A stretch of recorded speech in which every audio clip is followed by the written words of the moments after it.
સુરત શહેરમાં કાળઝાળ ગરમીનો પારો યથાવત છે। હીટવેવની આગાહી વચ્ચે શહેરના સરથાણા પ્રાણી સંગ્રહાલય દ્વારા પ્રાણીઓને ગરમીથી બચાવવા માટે વિશેષ વ્યવસ્થાઓ કરવામાં આવી છે। નોંધનીય છે કે ઝૂમાં શહેરની સરખામણીએ 2 ડિગ્રી ઓછી ગરમી હોવાનું અવલોકન કરવામાં આવ્યું છે। સરથાણા પ્રાણી સંગ્રહાલયના સંચાલકોએ પ્રાણીઓની તબિયત અને આરામને ધ્યાનમાં રાખીને અનેક પગલાં લીધા છે।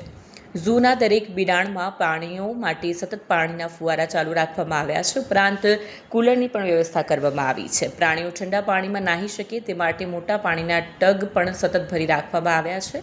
આ વ્યવસ્થાનો સૌથી વધુ લાભ વાઘ, દીપડા અને રીંછ સહિતના તમામ પ્રાણીઓને થઈ રહ્યો છે। ઝૂની મુલાકાત લેનાર પ્રાણી પ્રેમીઓએ જોયું કે તડકા અને ગરમીમાં પણ પ્રાણીઓ ફુવારા નીચે મજા માણી રહ્યા છે।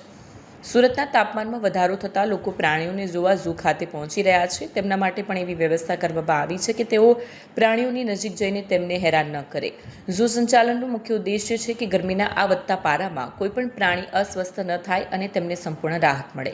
કેમેરામેન હકીમ શેખ સાથે વસીમ હાસમીનો રિપોર્ટ, આઝાદ ન્યૂઝ, સુરત। હાલમાં દિવસે દિવસે ગરમીનો પારો વધી રહ્યો છે, એને કારણે પ્રાણીઓને અહીંયા ખાસ કાળજી રાખીએ છીએ, જેવી રીતે કે વાઘ છે, દીપડા છે, સફેદ વાઘ છે, વિવિધ પ્રકારના રીંછ છે, પક્ષીઓ છે, ઓસ્ટ્રીચ છે, એવા પક્ષીઓ અને પ્રાણીઓમાં અમે ફુવારાની વ્યવસ્થા કરી છે। આ ઉપરાંત જે પ્રાણીઓના બહારના વોટર ટબ છે એ અમે રેગ્યુલર ઠંડા પાણીથી ભરીએ છીએ, જ્યારે એમને ગરમી લાગે ત્યારે જઈને એ લોકો નાહી શકે।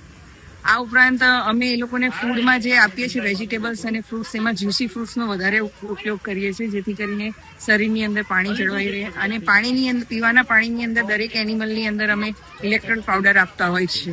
કુલરો પણ કંઈક મુકાયા છે એનિમલ્સમાં, જે સાંજે આ એનિમલ વાઘ છે જેવાને અમે સાંજે નાઇટ શેલ્ટરમાં લેતા હોય છે, તો રાતના એ લોકોને ગરમી ના લાગે એના માટે અમે કુલરની વ્યવસ્થા કરી છે।